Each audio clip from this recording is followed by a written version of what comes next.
Welcome to the Fintech One-on-One podcast, episode number 323. This is your host, Peter Renton, chairman and co-founder of Lend It Fintech.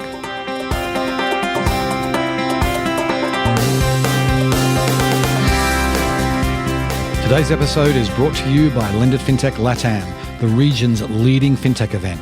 It's happening both online and in person in Miami on December 7th and 8th.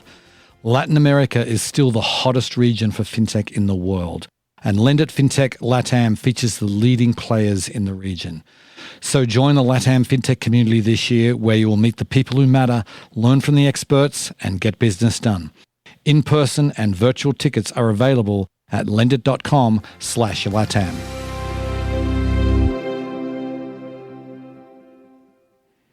Today on the show, I'm delighted to welcome Garry Reeder. He is the CEO of the American Fintech Council, or the AFC.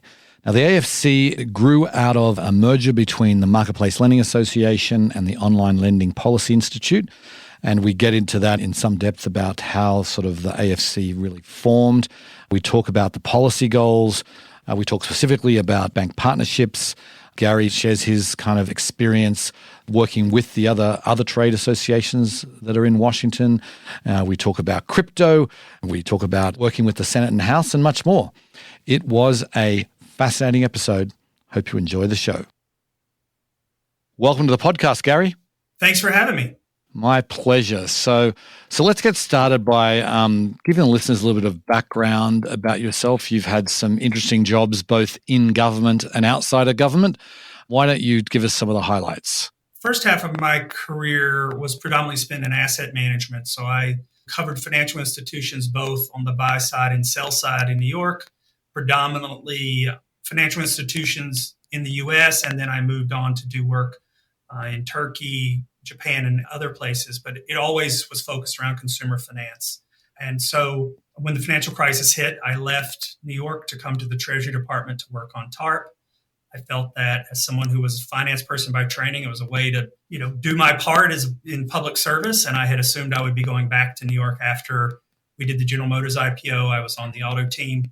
However, I ended up starting a family here, and the Treasury Secretary asked some of us to go over and start the CFPB. And that sort of has reshaped my career. I ended up going over with the team from Treasury to build the Consumer Financial Protection Bureau with now Senator Warren, helped set up numerous departments, and ended up serving as chief of staff to Richard Cordray.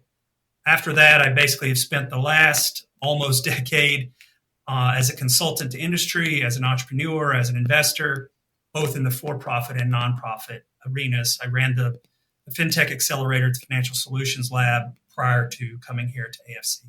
Right. And so what was it that really attracted you to the job? I mean, obviously, the American Fintech Council, it's a relatively new organization, but it's been, has its roots for many years. And tell us a little bit about sort of how you got involved and how that all came to be. The answer starts back in 2010. When I was at the CFPB, I would constantly have new companies coming to us as regulators saying, oh, what should we do? How should we do this? How should we do that? And every single time, the first thing I would say is you should have a trade association. Because in Washington, unless you're a very, very large firm, and even in those cases, trade associations are really the most efficient way for regulated entities and the government to interact because there are shared issues, and generally regulators and the government find it very difficult to be making policy decisions based on the needs of a single firm.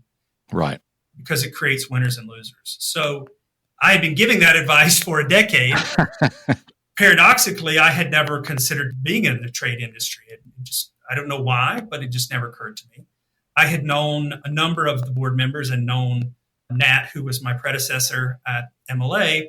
And as they were going through the transition of thinking about creating a larger trade across the industry, I was in the process of determining whether I was going to go back into the administration, since I knew many folks from the Obama years, or I was going to go into regulatory affairs at a large bank.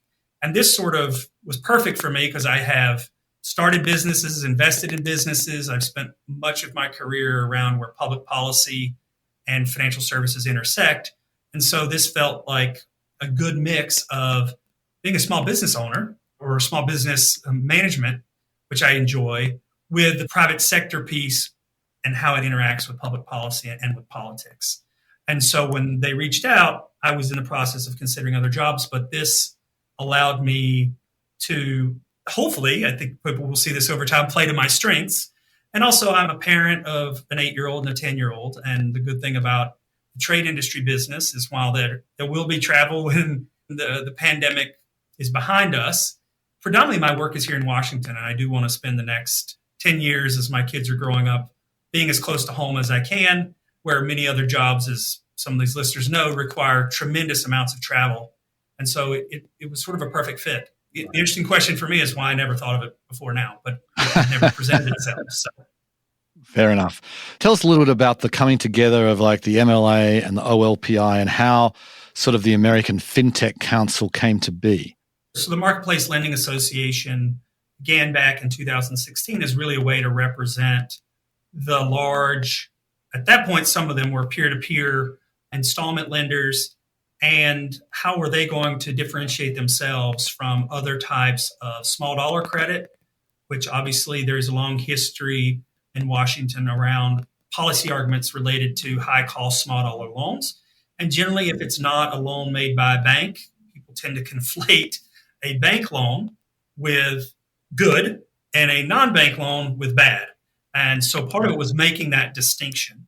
And then OLPI was doing something similar, but being led by Cross River Bank as a partner bank, because the partner bank is just one of the two partners that occurs in much of fintech lending. And so the idea was to bring those together, partly because there is a need for representation of the whole industry and all of its complexity. Even with all the complexity of business models being payments or securities or lending, there are similar regulatory challenges and issues around competition that require us to all band together, frankly. Many other industries have highly concentrated trade representation here in Washington. And frankly, being a 15 or 20 member organization, unless it's the largest organizations in the world, as you would see with some of the banking trades or tech trades, it's very hard to have a seat at the table. There will continue to be need for some consolidation across the Fintech Trade Association industry because we have to constantly be at the table with very, very large institutions that are also part of very large trades. Right. Obviously, the MLA and OLPI both have lending in their name. You've chosen to name American Fintech Council without lending, but you look through the membership, it's still obviously pretty lending-centric, but there are some that are obviously not in the lending space at all. But maybe you can tell us who you're targeting for membership today. So yes, obviously when we started at inception, membership was 100% lenders. Today, we're at 44%. So that is dramatically different, but to your point, it is still predominant. It is no longer the majority of our members, but it is the predominant concentration. Many of our members are in the supply chain of being in the fintech lending business or provide some services to lenders, but are they themselves not lenders, or they provide services to a wide swath of other providers. The other thing that's happening for our members, which unfortunately I think will stop happening fairly soon, is a number of our members have become banks. So they are simultaneously in the fintech trades and in some of the bank trades. It is becoming increasingly clear that the ability to get a charter in the current environment is nearly impossible. There are some acquisitions that have occurred, but part of the diversification is in becoming a bank, because even if you're a lender, once you become a bank, you have a different set of regulatory challenges. In terms of what we're targeting, I would say being more focused in the payments space. Obviously, there's been tremendous amount of innovation in payments and the way that they interface with both merchants and consumers. So I spend a fair amount of my time with emerging payments companies to think about how to integrate them with us. And we have buy now, pay later with Affirm, which is in some ways I would argue is a blending of payments and credit. So Affirm would count as a lender because they lend, but they also are point of sale payments mechanism as well. And then there is an enormous amount of innovation in the entire ecosystem of how a financial transaction occurs. Everything from AML, BSA, broader diligence, wringing cost out of the mortgage supply chain, for example, being involved with those folks, because in many cases, they come from pure tech backgrounds. And when you start to touch a financial contract or a financial transaction, suddenly you're now subject to a slew of things that you didn't know before. And so it's that broader ecosystem with a big concentration for the moment in payments, where I think that there are very large firms and there are emerging firms, and blending them into our organization, there's a lot of synergy on the types of policy issues that we all care about. That makes sense. I mean, there's so much innovation happening in the payment space right now. It's very exciting. So then maybe we can switch to policy. And what are the main goals you have for the AFC right now when it comes to public policy? Probably should start by just describing my own philosophy about how to focus, because I think Washington is a place where you could spend an entire career on a single topic, and you may be having the same conversation 30 years from now that you're having today.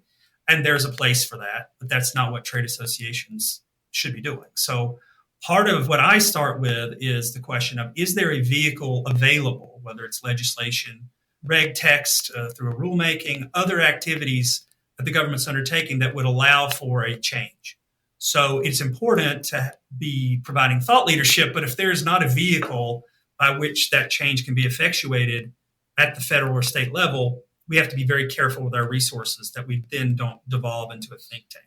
So you'll see when I describe some of them, they're attached to specific opportunities to have a say in policy decisions that are going to happen. So, for example, consumer data rights, which are being determined under Section 1033 of Dodd-Frank. So it's a rulemaking the CFPB is sort of halfway along with, I would argue is the most important set of policy decisions for how fintechs and incumbent financial institutions are going to be able to compete with one another vis-a-vis the consumer and the consumer's data.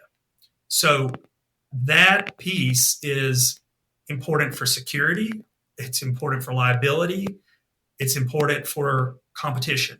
And so we want to make sure we have a seat at that table. There are other trades that are very focused on particularly the link between the fintech industry and the incumbent financial institutions. We're more focused on how the consumer connects either to the fintech or to the bank, and how the consumer can have the ability to permission the things they need in order to get what they want, and that it's not predetermined and decides what the competitive landscape is going to be.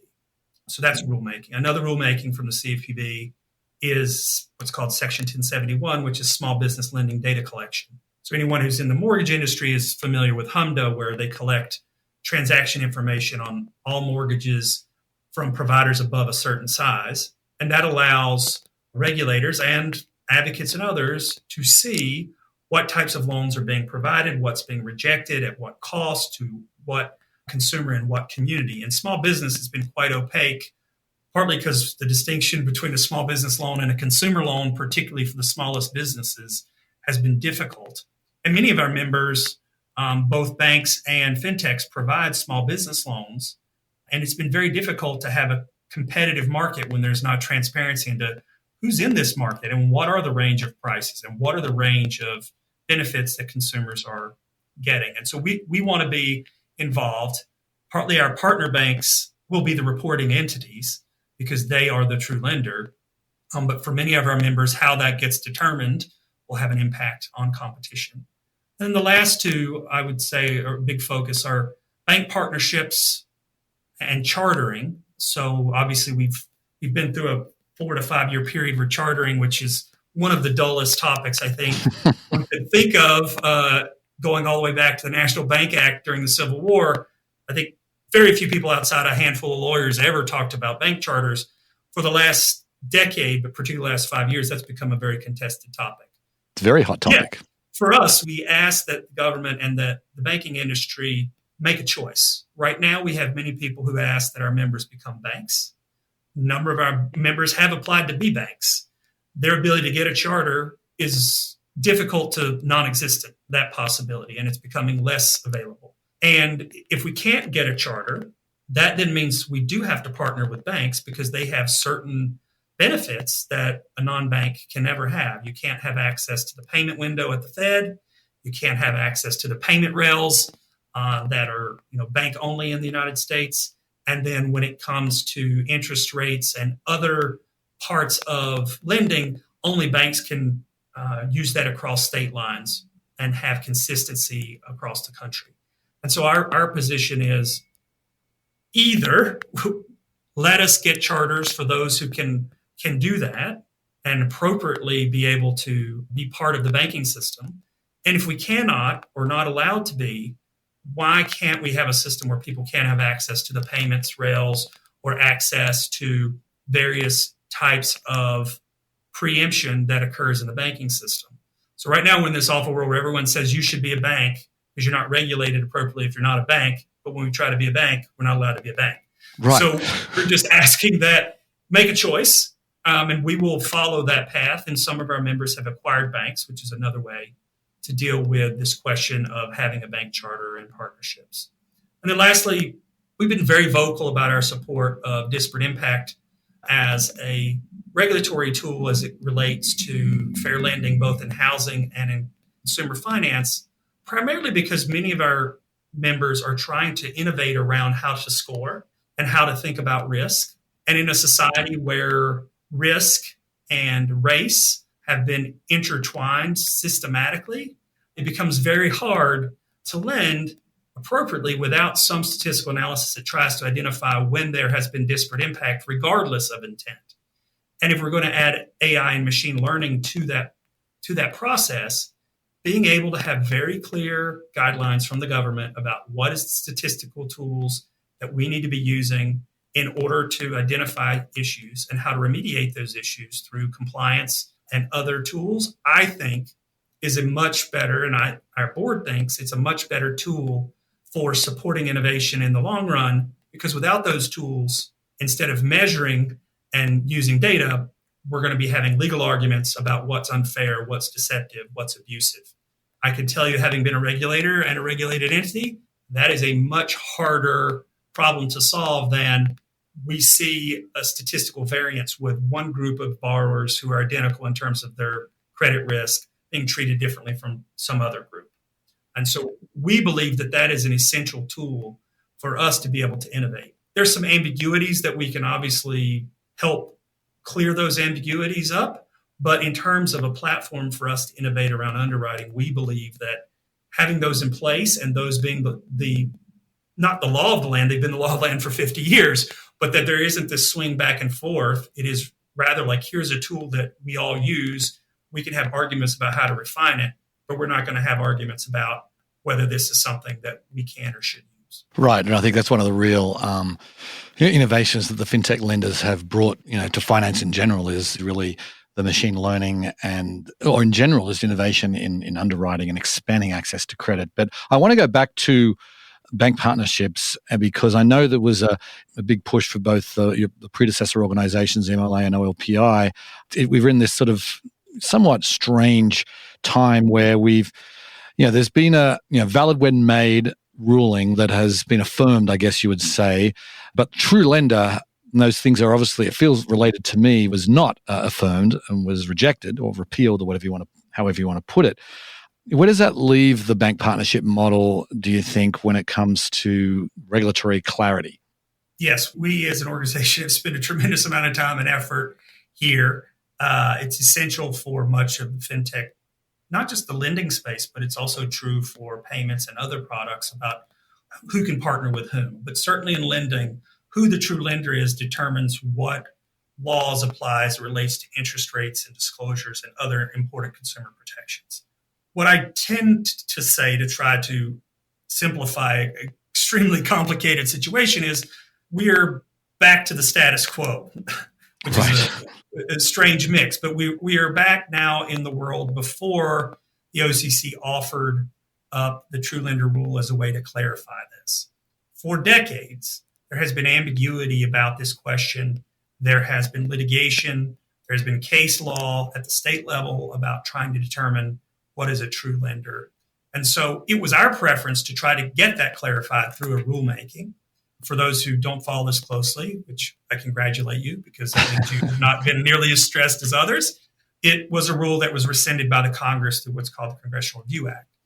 The positive side of how quickly that occurred was that it was never fully implemented and was never really reflected deeply into sort of how the securitization market worked or how anyone was actually going about their business. I think it is unfortunate. The way I think about it is regulators should be focused on the outcome for the consumer. If you want to get into the question of the true lender, you're now regulating the supply chain. And in general, I think it is extremely hard to regulate the supply chain of anything. We are obviously seeing supply chain of physical goods around the world and seeing how complex they are. Trying to do that in financial services, I think, is problematic. Regulators should be focused on, is this a product that's creating good outcomes for customers or not? And if it's not, then whoever it is that's touching the customer and is in part of that interface should be answerable for that issue. On the federal level, we don't expect any material change. Where we are, we don't have a confirmed comptroller. This does not appear to be a priority of either any of the regulators or this administration, and certainly leadership in Congress. So the upside is that we've returned to where we were a year and a half ago, which was uncertain but not precarious. It was more just vague. And vagueness has some advantages as well. There isn't a bright line, and so there's opportunity to continue to work to sort this out. But there are activities going on at the state level. So a number of advocates have begun to focus at the state level. For a national bank, the states can't really dictate who the true lender is, but they can for state chartered banks and for others. And we're starting to see it in terms of things like predominant economic interest tests, which is another way of saying true lender because it says who has a predominant economic interest in that loan. Whoever that is the true lender. If it is not a bank, then a lot of the flexibility that banks have disappear, and then the fintech lender, who's a licensed state lender, would be subject to that state.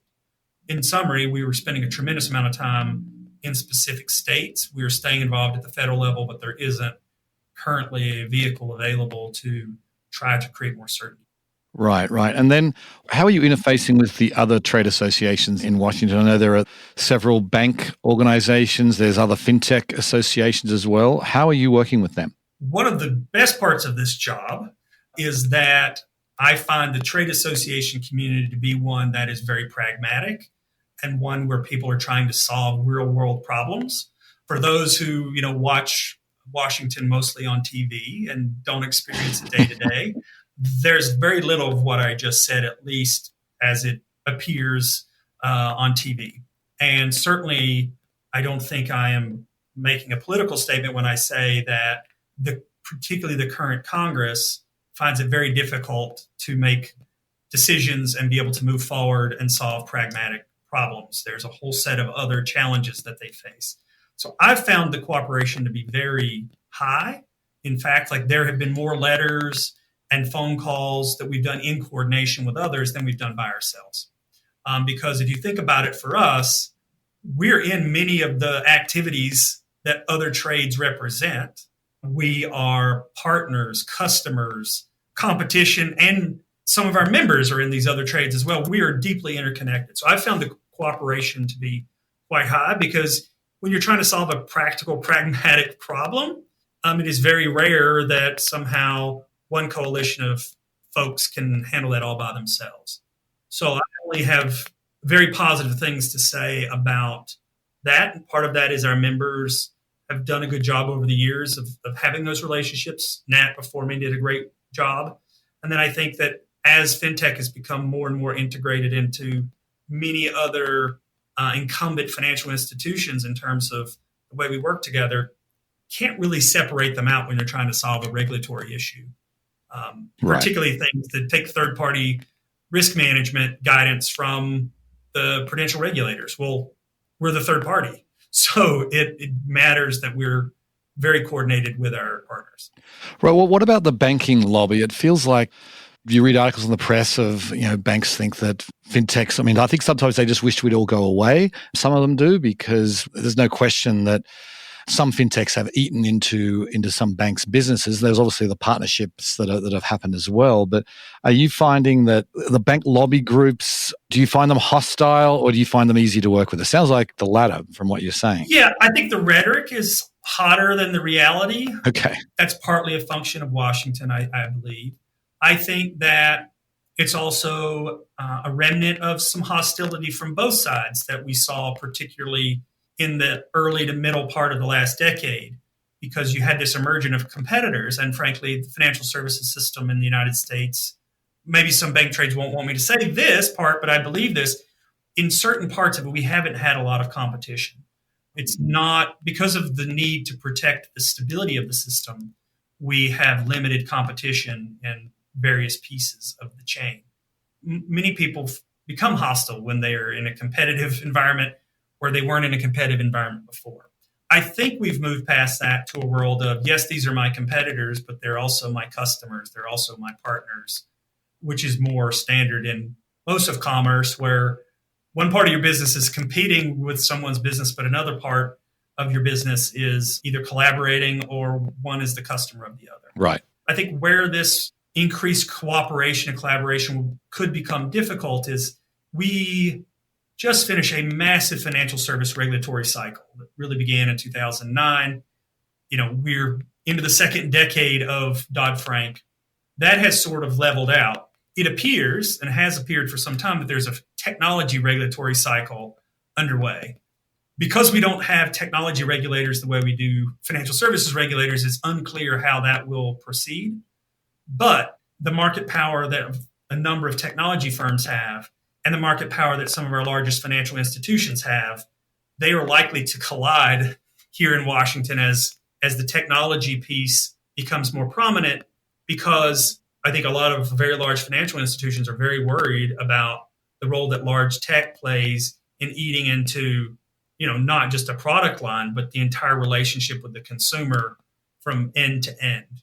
And so that conflict is something where in the fintech industry, we could get squeezed between those two parties. What I've tried to say is, fintech looks more like a community bank in terms of our size and scale in most cases than we look like the 5 largest banks in the United States or the 5 largest tech companies. And so many of the things that we are struggling with, we look a lot more like smaller firms who are growing rapidly, but we still are smaller firms. Our market power is dwarfed by a number of the largest tech and largest financial services firms. So my goal is to try to keep us out of that particular fight. I think that is a fight that is unavoidable, but it doesn't really involve us. We use technology to provide financial services. We are not technology firms, first and foremost, the way that, say, Facebook or Amazon would be. Right. And what about crypto? When you pick up any publication these days, when it talks to regulatory kind of activities and things that are really top of mind, at least in the press, it seems like regulation of crypto is the hottest topic. It seems like. How do you view that? And is that becoming a challenge that you have to sort of work through as far as getting mind space in Washington? 2 years ago, I was very worried, and I wasn't in this role, but I was very worried about fintech and crypto being conflated as entirely the same thing. Right. It appears, for various reasons, that the crypto community is being seen and wants to be seen as an industry in and of itself, which I think is a positive development for the fintech industry, because I think that the challenges and the opportunities that crypto pose are radically different than what most of what we think of as traditional fintech companies present. Fintech companies traditionally have not presented questions about public and private money, haven't posed questions about, what is a security, a commodity, a payment vehicle, all of these questions that crypto brings to mind. And the vast majority of the activities that we undertake as an industry are pretty clear that it's payments product or a lending product, where I think crypto, at least for folks in Washington, seems to be a class unto itself.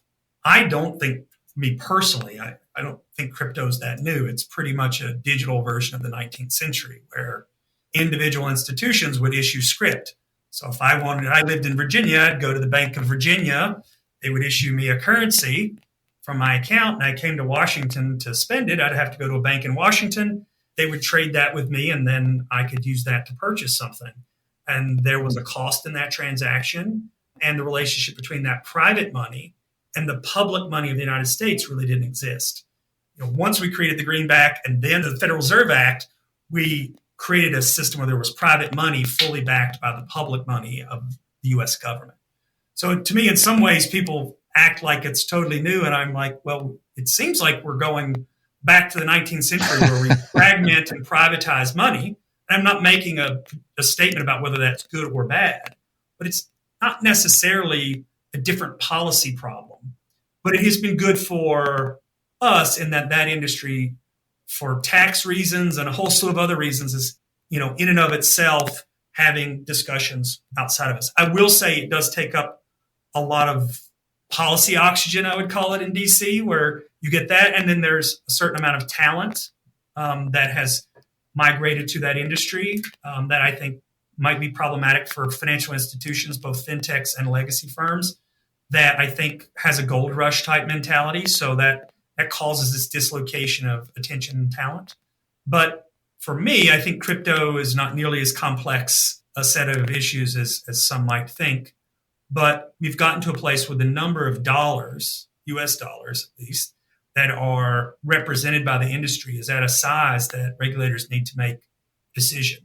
Even though I had my first regulatory conversation about Bitcoin in 2010, right. It is now the 11th year, and I've been involved in these conversations for over a decade. It does appear there's some people who seem to be surprised or unaware. That, I think, is the part that's causing so much consternation. Is we're at that part of the S-curve where the geometric growth is underway, and a whole group of stakeholders didn't pay attention before that part of the curve took off, and they are trying to catch up. Right. Okay. So last question before we go. When you're building relationships in Washington and you're talking to Congress people, who are the lawmakers that you think in both? I'd love to get the Senate and the House. Who are the ones that you think are most receptive to fintech today? Well, in general, because it's the best way to do business, we predominantly work with the leadership of both House Financial Services and Senate Banking. So obviously in the House, Chairwoman Waters and Ranking Member McHenry, I think, are both interested in, for different reasons, but both share an interest in having informed discussions about what the costs and benefits are. There are other members that are part of fintech task forces and caucuses that are also involved. And I don't want to name a bunch of names because someone will feel like I left them off. Right. Okay. But I will say that, there are dozens of members who are interested in, maybe they're only interested in the AI machine learning part, or they're only interested in lending or payments. But I also say there's a tremendous amount of staff on the Hill who are very involved in these. So for us, we work with leadership, and our conference is coming up in 3 weeks. Ranking Member McHenry will speak about his perspective on this topic. And Representative Lynch, who heads up the FinTech Task Force in the House, will also be speaking. And then on the Senate side, we work a lot with Senator Brown and with Senator Toomey, who's retiring. So there will be a change in leadership there, even if there wasn't a change in party. And, there are people on both sides who have interest. I think we are still at a place where this is not a highly partisan part of financial services. I worry that won't persist, because that has not persisted on almost any topic in Washington. But part of our role is to try to, say that there are benefits across the board here. This isn't a partisan issue to drive down the cost and drive up the quality of financial products. That shouldn't really be partisan. And we continue to have receptivity across the board there. I think the biggest struggle for us is not really on the Hill. It's that something that's related to the Hill is we don't have confirmed heads of various agencies that create the stability for us to have regular orders so we can go about working for 2 or 3 years on a rulemaking, knowing who's going to be in charge. I would say that's the part where, it is more difficult. And that's a more a function of the partisanship, where the normal system of decades ago, where the president would nominate someone and the Senate would, ask questions and then generally confirm. Without that, for example, it makes it harder for regulators to regulate and for us to collaborate. Right.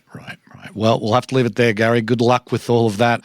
I'll make sure to link to the summit that is coming up. I think you got a great program going there. And thanks for coming on the show. Thanks for having me. Okay. See ya. I think it's really important as an industry that we do present a united front in Washington, and that's what organizations like the American Fintech Council enable us to do. And we've been a big supporter here at Lendit from day one, and I feel like we've had some say at the table with many of these issues. Our voices are heard. As Garry said, you can't go in as an individual company and really get your voice heard, but a trade association, particularly one that has some heft, which is what the AFC really has now and it continues to grow. That's how we're going to actually have our voices heard and really create change, create sort of the legislation that is going to support fintech going forward. Anyway, on that note, I will sign off. I very much appreciate you listening, and I'll catch you next time. Bye. Today's episode was brought to you by Lendit Fintech LATAM, the region's leading fintech event. It's happening both online and in person in Miami on December 7th and 8th. Latin America is still the hottest region for fintech in the world, and Lendit Fintech LATAM features the leading players in the region. So join the LATAM fintech community this year, where you will meet the people who matter, learn from the experts, and get business done.